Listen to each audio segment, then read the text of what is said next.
This is going to be my first reading of Jon Bartleaux. Got a little difficulty with it and whatever it is now. But anyway, please subscribe to my channel. I know that there are ads on here. Skip over them. Go and get you something while they're playing or whatever.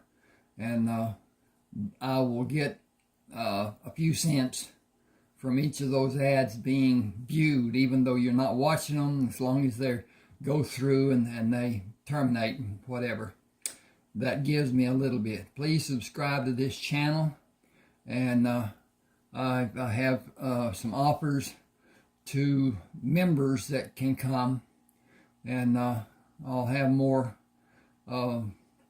readings and more possibly free books. At any rate, this is going to start Jon Bartleaux. Birth, the constant continuation of life. It brings such a wonderful, miraculous event and joy-filled occasion.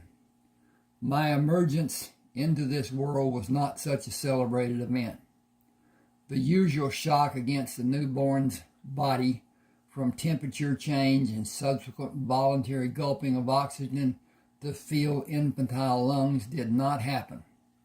I did not scream a protest or flail my limbs. I remained limp, without body functions. I was not considered to be among the living. From habit rather than need, Dr. Andrew Halbron clamped off my umbilical cord and removed my attachment to my mother. Chance is all we are guaranteed in this sojourn we call living, and chance had all but stopped the life-sustaining blood flow to my body. Animals lay eggs, and through incubation the miracle of birth occurs. Eggs, or a single egg, are carried inside a natal sac in some animals, and the miracle of birth occurs. The newborn is mostly silent during the process, and afterward declares to the world how upsetting being taken from the secure confinement of the womb is. With pitiful protest shouted as vigorously as our newborn lungs will allow. The same life support cord leading from my mother to my body became my greatest enemy. It was tangled around my neck and decreased the blood flow to my body as I moved down the birth canal. My heart refused to beat as it normally do during the birthing process, and the breathing reflex was not achieved by the sudden shock to my system. My death relieved the responsibility of persons who would be burdened by a newborn in constant need of care without a mother. It was to be a major disappointment for some people, although welcomed by others. There were no bounds formed for me. Sorry about that. There were no bonds formed for me, only fantastic expectations of future developments. My death was not as startling or unacceptable for the people waiting downstairs as my mother's hemorrhaging during my birth would be, which is misunderstood and difficult to accept. People generally believe it cannot happen with a physician in attendance to prevent it. The medical professions are fully aware that internal bleeding is often not detected until time for deterrence and needed action is a thing of the past. Such is the case for my mother. A few minutes after my limp form was released from the secure confinement of her body, she ceased to live. I got to change pages here. My mother's young friend, My mother's young friend, Clarissa, was assisting Dr. Halbron in the upstairs room of the brothel, where my extraction and demise both occurred. After Dr. Halbron assessed my living conditions as terminated, Clarissa asked what he would do to start my bodily functions. When he conveyed his opinion that I was forever deceased, she interceded. What will start his heart beating? Dr. Halbron shook his head. He is lifeless and will remain so. I don't know how long the blood has been shut off from his body. It may have occurred during the delivery, or it may have been some time before the delivery began. The delay of his breathing and his blood coursing through his body is questionable because he was not discolored. Even now his skin tone is pinkish, but his life functions are terminated from lack of blood to bring him oxygen. He is dead. Clarissa spoke in a tone that chilled the good doctor. He is still pink, as he should be at this point in his existence. Dr. Holloman was frustrated with her insistence. He has no existence. Clarissa ignored him. Do anything that needs to be done and start his life functions now. His father is downstairs in that group of men. No one knows who the real father is, and all will claim him in secret, inside the confines of this house. They are gathered here and waiting for their child. You see those men. They are the strongest leaders in this city and the most powerful men in this state. I will take their son to them in a short time. Bring him back. Start his life again now if you care anything about your own life. To walk out on the balcony and say both mother and child are dead is not going to be my lot in this life. I will not be treated as badly as you, but I would not bet a plug nickel on either of us seeing another sunrise unless I have a living, breathing son for them to see and celebrate his living for them and for his mother. Dr. Halpern wrung his hands. I don't know what to do. I don't know if his heart will even respond. He needs electrical stimulus to make it active. Do it. He protested. I don't have anything to cause a shock to it, and I don't know if it even work should something be rigged to cause the shock that his heart needs and how it should be regulated. He is only a tiny baby.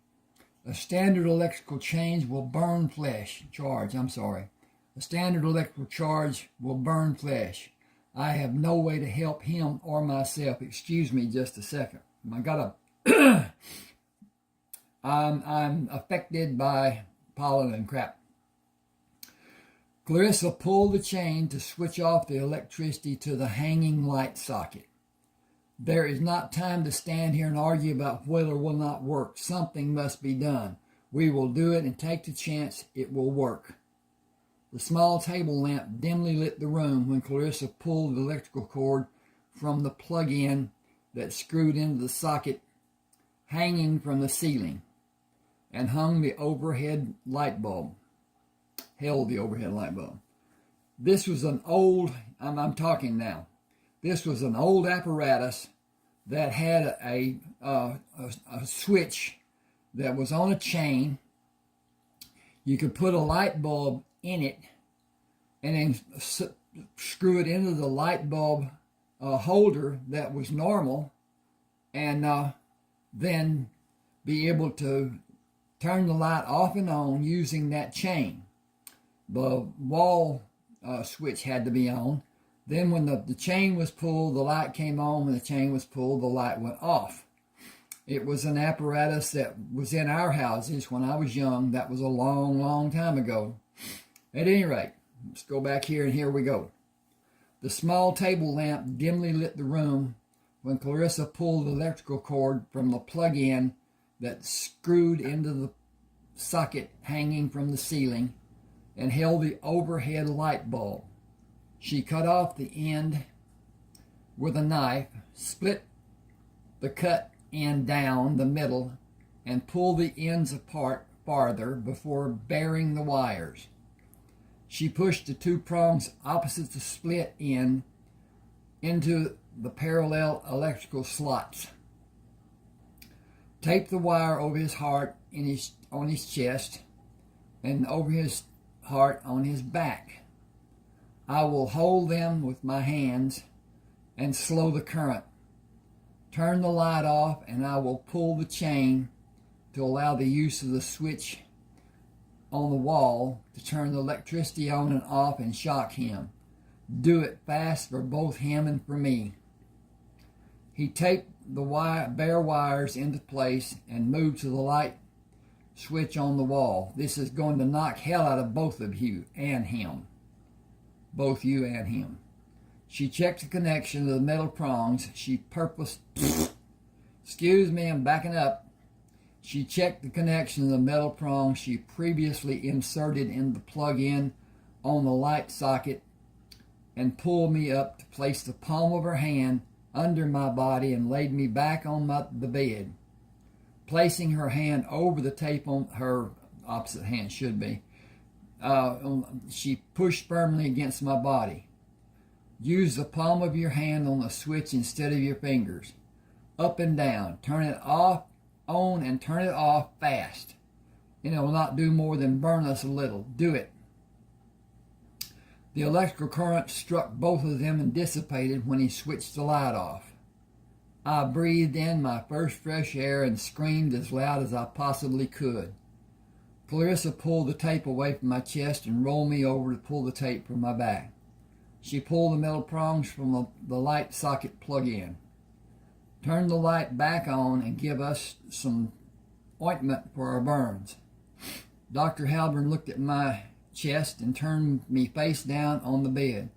Turning me to lay on my back, he said, "He doesn't have a burn on his front side or his back side. Amazing. You don't have any burns either. You must have held so tight the current came on and the ends did not move until the slightest bit, even the slightest bit." Hang on with me just a second here. I got to check on something. Okay, we're doing good. And it is 4:30. Okay. All right. I need to manage the umbilical cord and clean him before you take him out. You need to be aware he will probably be retarded as long as he went without oxygen. Excuse me again. Clarissa said he will not only not be retarded, he will do better than every one of his classmates. She paused. I will tell everyone downstairs what has happened and come back to get him. There will be sadness because Francis died and joy that John lived. His name is Jon Bartleaux after his mother. Clarissa announced my arrival and my mother's passing and came back to take me downstairs to be welcomed. Madam took me from Clarissa and allowed everyone to see me. I was entering college before I learned that Madam's name was Charlize Thibodeau.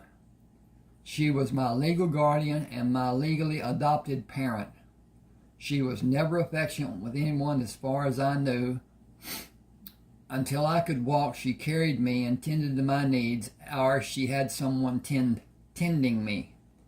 If I was not in the playpen, the center of the great room, or sleeping in my crib in the upstairs corner bedroom, I was never alone. Someone was always nearby to be able to see me if I had a need.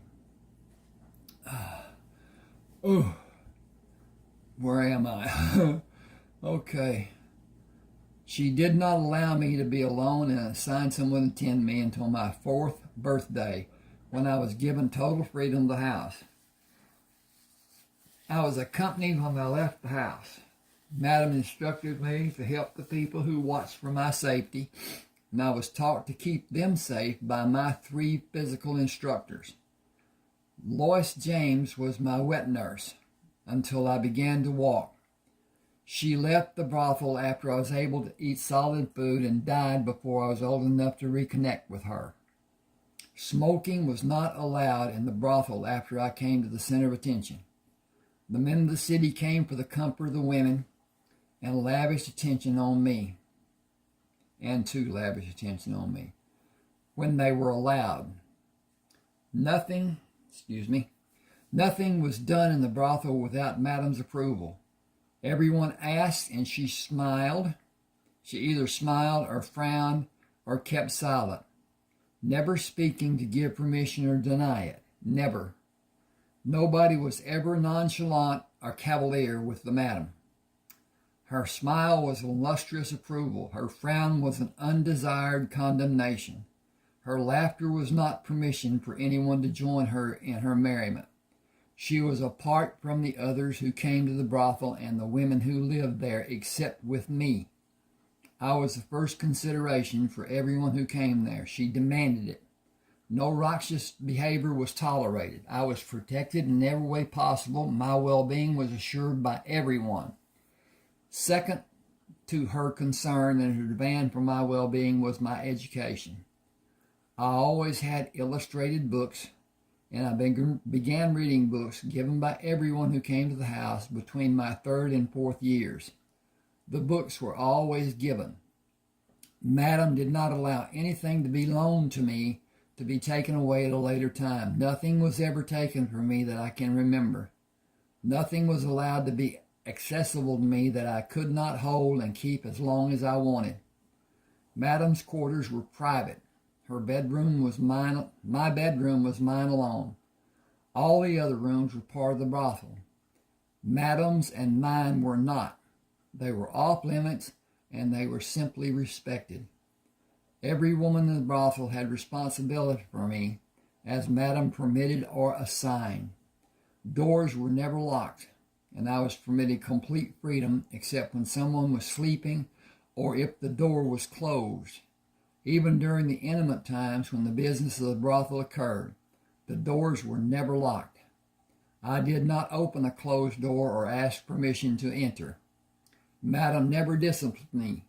She did not need to. I knew from an early age to seek her approving smile.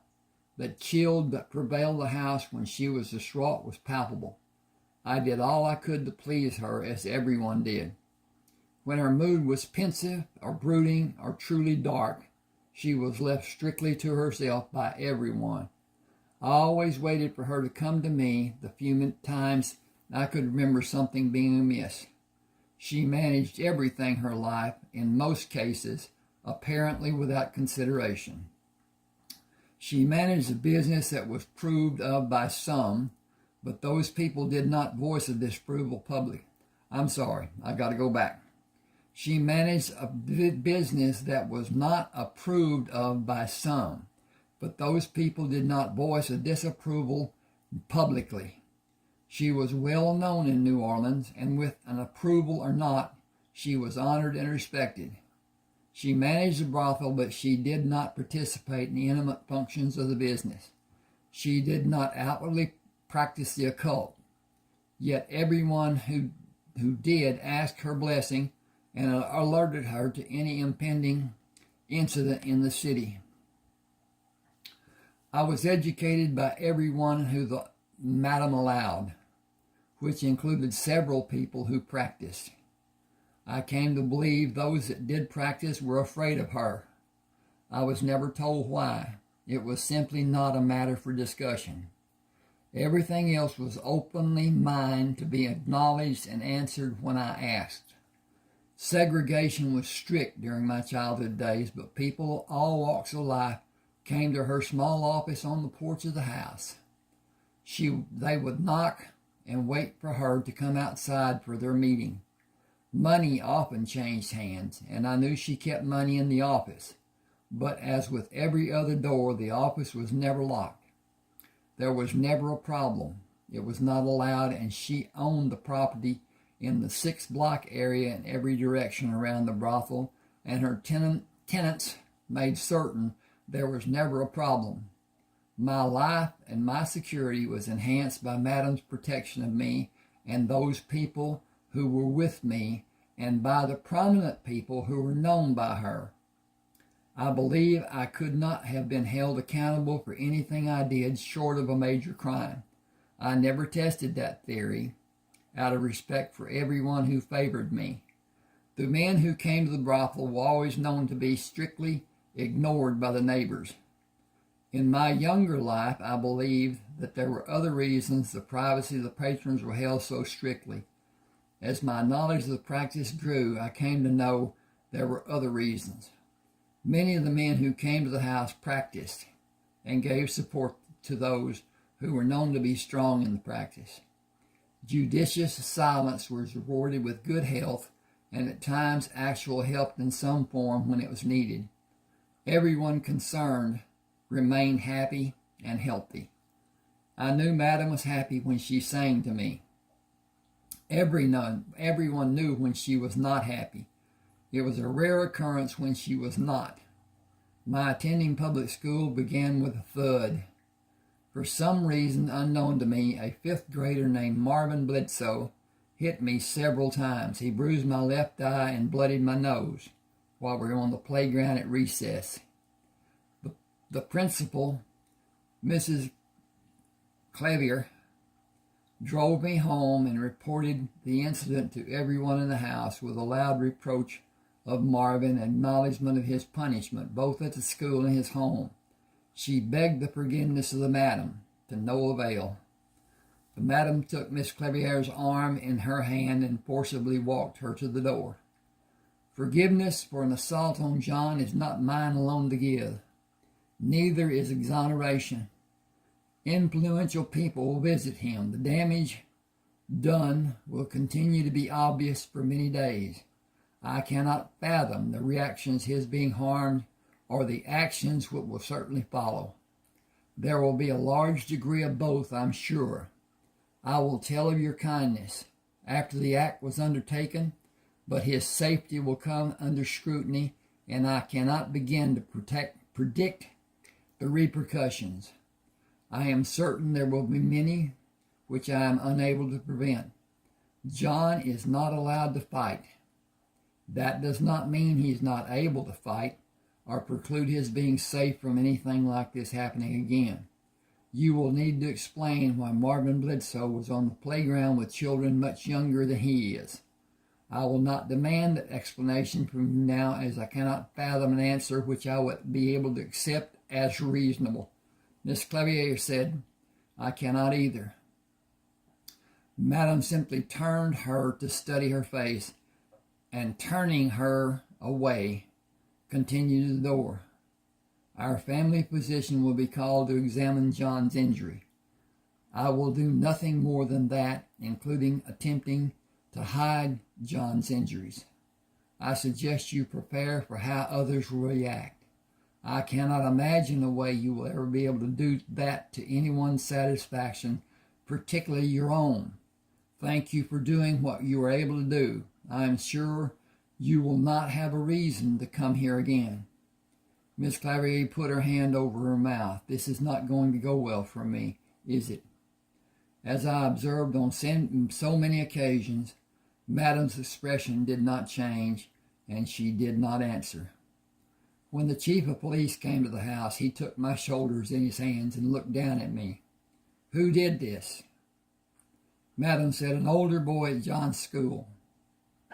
He did not again, excuse me.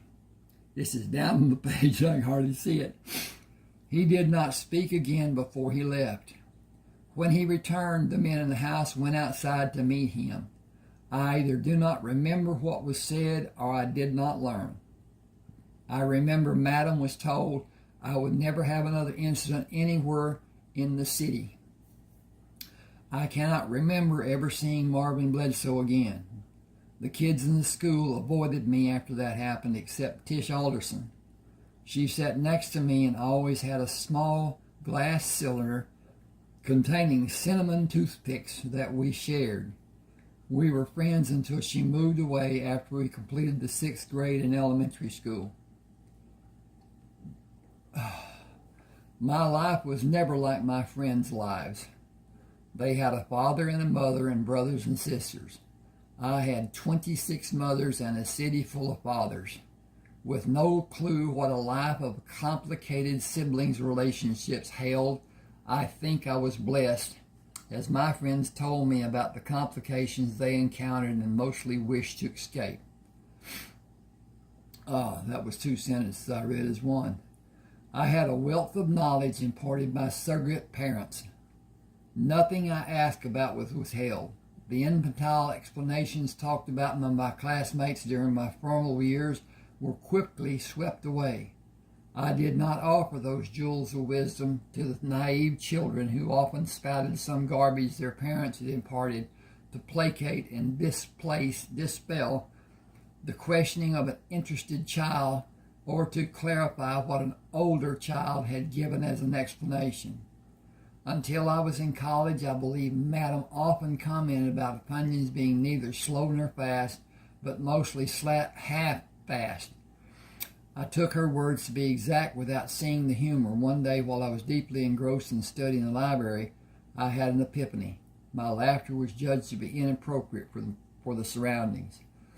My sources were opinions and the knowledge of a broad spectrum of diverse people and the Encyclopedia Britannica, volumes so large I could not open and hold them.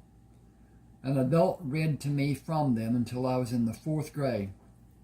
Madam did not allow morals or dictation of society to lead my education to falsehoods of convenience.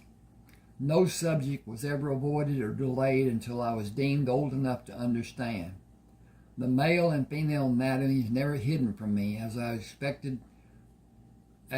was expected to models both female. I was exposed to models with female and male every day. An embarrassing occurrence never happened. My questions were addressed with honesty and clarity, and with the enlarged volumes of Encyclopedia Britannica. I assumed everyone had access to a set until Tish told me they were expensive and mine was the only set she was aware of. For my 5th birthday, 3 of my presents were named Eric Fraser, Walter Hancock, and Latrell Whitaker. They were assigned the daunting task of instructing and empowering my physical education in the small gymnasium built for the occasion behind the house. My favorite pieces of equipment were the many ropes hanging from the steel beams supporting the roof. Tarzan was the hero of every child in my younger days. Edgar Rice Burroughs described him swinging through the jungle using vines anchored to trees. I swung through the gym imitating Tarzan. My favorite quote from him made me consider how much truth in what he said. Imagination is but another name for superintelligence. I often repeated it and drew strength from it when I was in need of inspiration. On separate days, twice each week, Eric, Walt, and Latrell came to coach my physical activity and drill me on any subject they deemed might be useful in my life. It all seemed to be random until I was old enough to see how they constructed every facet of my education. Science interested Walt. Eric was the philosopher. Latrell was great at doing any form of math and challenged me to answer without the use of paper, to draw the problems out visually. He would snap at me if I answered too slowly. After I was able to run, one of them barked at me like a veteran drill sergeant during the first 6 days of the week. Sunday was the exception. Still, I played in the gym on Sundays. Eric was my strength coach. Walter tutored me in gymnastics, and Latrell had responsibility for any sport he elected to prepare me to participate in. He introduced and drilled me in every aspect of all formal sports. I did not enjoy competitive soccer, as I did not relish kicking another person or being kicked and often being run into. Kicking the football with accuracy was more enjoyable, and I was proficient at both punting and place kicking, which allowed me to excel in performing in the football field in college. He became my swimming instructor when the pool was built for my 6th birthday, and he was my instructor in hand-to-hand combat after my 7th birthday. I neglected to tell Madam, gotta get my tongue straight here. I neglected to tell that Madam took every opportunity which developed to tell me more about my mother, and birthdays always began with her reciting something from the past to draw my attention to asking for more information about my mother. My mother must have truly loved the man who was my father to even the most bizarre and far-fetched extreme as might have been possible for her. Doctors warned her of her condition, preventing her carrying a baby to full term, and the dangers she was subjected to if she did not abort her pregnancy. For reasons even Madam could not explain, she chose to keep me. Excuse me a second. Gotta see what time it is. Okay, 30 minutes.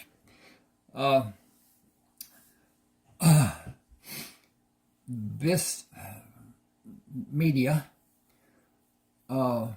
restricts time limits on videos. I don't have a clue what that restriction may be, and so I try to keep it down way less than an hour.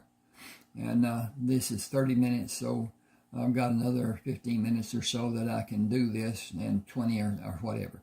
I have not been warned or canceled or anything up to this point, so I'm trying to keep it down. That's the reason I keep looking at the time.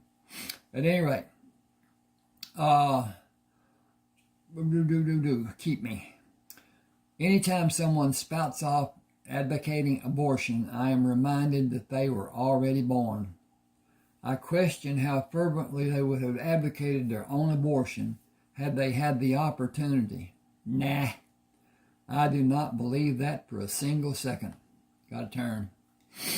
Science declares the world to consist of a structure of electrons, neutrons, and protons. I believe they admitted an extremely large class designated as morons.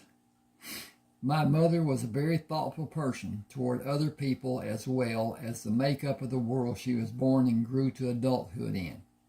She did not espouse any worthy causes. She kept to her own space and tidied as much as was possible for her. She was demanding of the men she entertained. No wham bam, thank you, ma'am. She required that a relationship be built before any favor was given, and the relationship was strictly platonic. The men also told me about my mother. Every other woman in the brothel was a professional. They did not allow emotions. Strictly business, and the more business they had, the more profit they had. None of them allowed and demanded emotional involvement with the Johns, as my mother did. She was the favorite of the regulars for the same reason. Most of the men waited hours for her, enjoyed games to pass the time until their attention was drawn away by my mother. They called her the seductress. They made an attempt to refer to me as the son of Francis. Madam frowned and said, "Johnny is his name in my house." I believe she was being respectful mother, but also of Lois. The men were not allowed to give me money except at celebrations, and Madam picked me up to help me drop it in a large brown piggy bank after I enjoyed having it a few hours. Gratuities for any act I performed were mine to keep, but as soon as I left it out to be seen by others, Madam deposited it in the piggy bank. It was safe inside the house, as there was never a theft.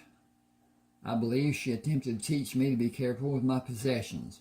They were very successful lessons, if that was her intent, for they served me well in my later life. I began swimming in the public swimming pool and visited homes that had pools. While visiting one day at a very wealthy family's house, I heard the word bastard for the first time. A young girl very innocently asked me if I was a bastard. I told her I did not know what the word meant, to which she told me she did not either. She overheard her mother say I was a bastard. We played in the pool the whole afternoon without seeing her mother. The trail was my sounding board for any noxious, pernicious, unpleasant, and injurious phrases. He explained the word bastard to me to be the absence of a parent. I was young and naive and took his explanation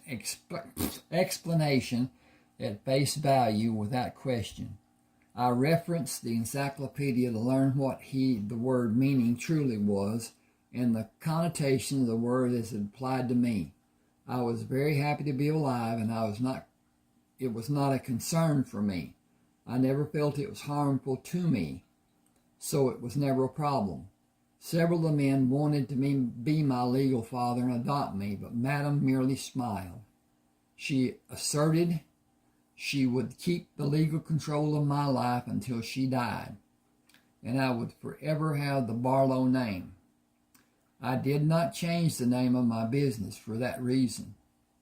During my 13th birthday party on May the 8th of 1923, I was blindfolded and taken outside to see a new Oldsmobile parked on the street. Madam took the blindfold off and said, "Happy birthday." I said, "Thank you all. Are we going for a ride in this new car?" She smiled. "It is your birthday present from all of us, but you will not be able to drive it outside of the neighborhood." The driving permit I was given in June stipulated a licensed driver was to be seated as a front seat passenger until I was 17 and received a valid driver's license. I was not allowed to ask someone to ride with me. Madam instructed Eric, Walt, and Luttrell to remember their duties. They never questioned her reasoning. I did not either, and happily drove around the neighborhood without an incident or having anyone ride with me. I did as I was accustomed and learned through the trial and error, being careful to avert an accident by slow movements and quick lessons. My business ventures before my 14th birthday. My business ventures began before my 14th birthday. I had been visiting the docks with my friend Brian Castro in his car since spring arrived in New Orleans. We would park and move through the workers on the docks.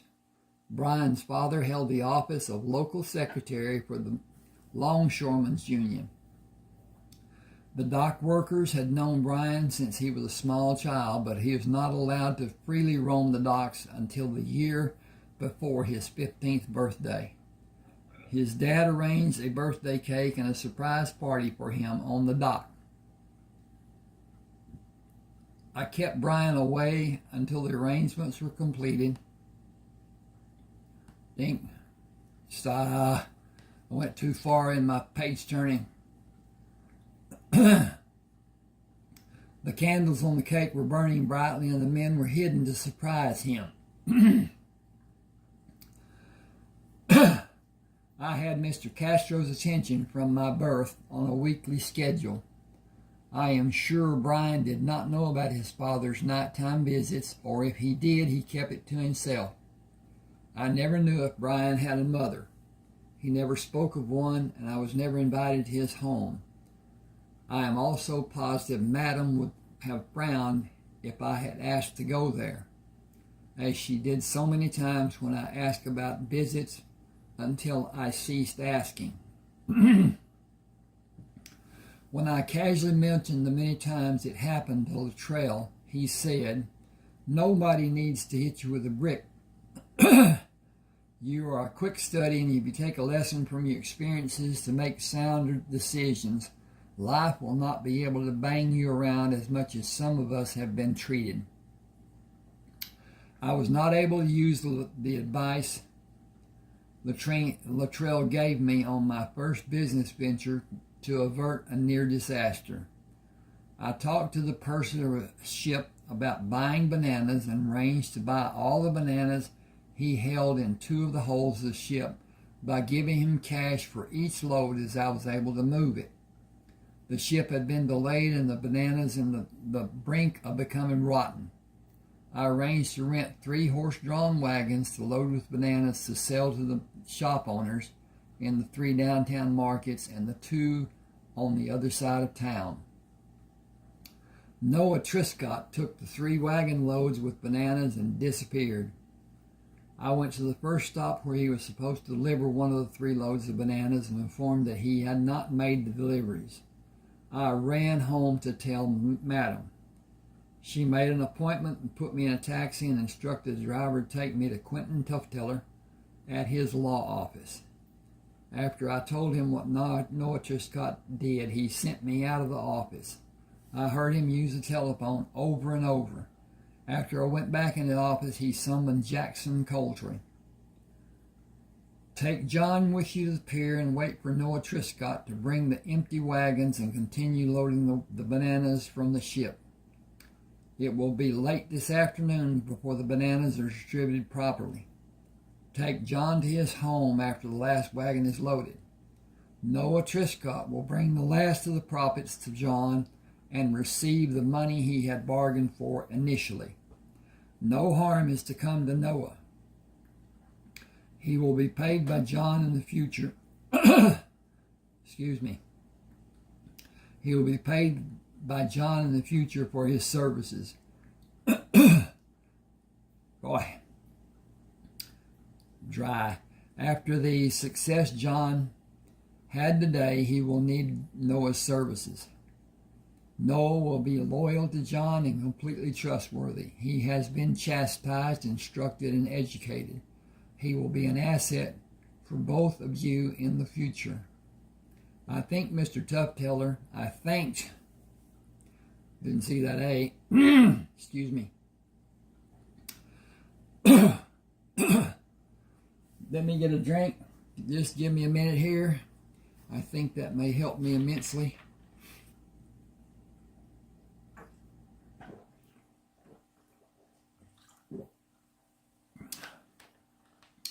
My throat was dry.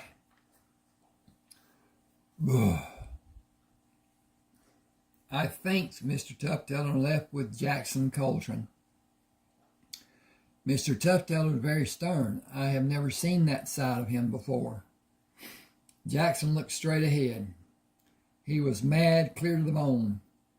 Noah will get his money from you and help you in every way you desire at any time as long as you desire. He is lucky to still be living. He was only trying to get more money from you. If he had actually stolen from you, he would have just disappeared and never been seen or talked about ever again. He did not try to hide, so he is still alive. He can count his lucky stars by Miss Clarissa wanted more from him, but because Miss Clarissa wanted more from him. But Mr. Quentin asked her to allow him to handle Noah. Noah is one lucky fool. You won't have any more problems dealing with him. I remained silent until we arrived at the pier, but I wondered why Miss Clarissa was involved. Jackson stayed with me through the afternoon, collected the money from Noah, and paid for the loads of wagons as they were brought from the ship and loaded into the wagons. It was growing dark when Jackson drove me to the brothel. He tied the horse and came inside to talk to Madam, and later went upstairs with Madeline. I had to figure that out. Noah brought the cash he was given in payment for the last loads of bananas.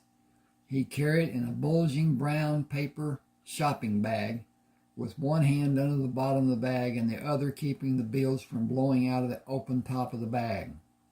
I took the bag to the table in the kitchen and dumped it out in a manner that did not allow us to move off the top of the table. Did not allow it to move. Noah and I counted the bills, placing them order stacks in both ends of the table, and wrote our count on the paper beside the stacks. We switched ends and counted what the other had previously counted. It took more than an hour to make an accurate count of the money. I had more than 8 times as much money as had that morning after I paid Noah. Jackson came the next morning and joined me for breakfast. We will take your money to Iberian Bank to deposit it. When you buy from the ships again, you will write a check for the complete load and date the check for the following day. The bank will guarantee your check, and you will have a letter of credit for the men from the ships to see. You will give checks for every phase of your ventures and pay the required taxes. New Orleans people are talking about your enterprise with bananas. When you make more ventures and add more money to your account, it will be a matter of public record. You must protect yourself from violating federal laws. Mr. Quentin's firm will prepare tax forms for you until you're 18. You can hire another firm when you're 18 or continue with Mr. Quentin's firm, paying an annual fee as a legal retainer of the firm. I recommend that you retain the firm. Jackson waited for me in the lobby of the bank while I was in the office of Charles Phillips, the bank president. "Good morning, Mr. Bartleaux. I have taken the liberty of opening a checking account and savings account in your name. All that is needed is your signature on the account cards and the letter of credit. I advise you to deposit a major amount of your capital in the savings, as it will accrue interest. I had a form prepared for your signature giving me authority to take capital from your accounts as may be needed. Balances will be constant as the law states in this procedure. I will only act on your behalf, and all the assets will continue in your accounts." Okay, I'll back up here. I was able to act in this manner under the laws of the state of Louisiana, supervised by the Tefteller Law Firm, until your 18th birthday. You will be required to act for yourself after that day. I trust this arrangement is to your liking." I was both surprised and happy. "It is more than I expected, and it is very much to my liking. Thank you." He smiled for the first time. "It is my pleasure to see you doing so well." Just a minute, please. Yep. Okay. "To see you doing so well. You have established yourself as a valued individual with the men who run the ships. The fact that you have ready cash is a fortunate circumstance for both you and them.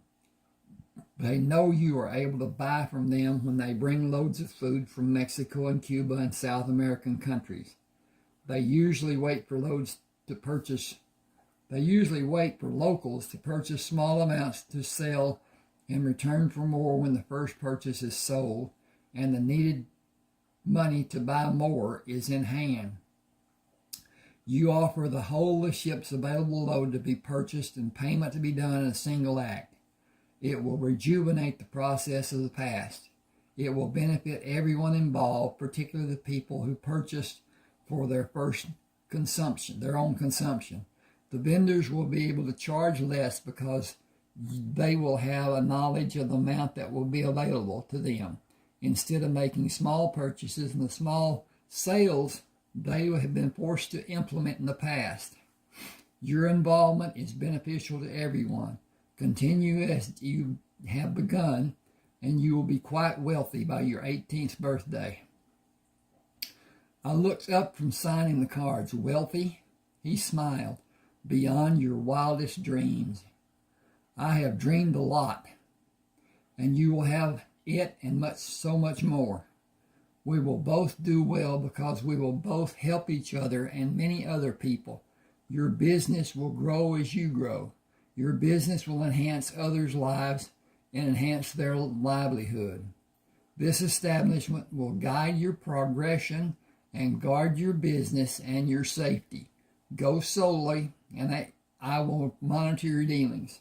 My men are watching to aid you if it is needed. I believe it is common knowledge that my men have your best interest protected." I'm going to stop now. Please subscribe to my channel.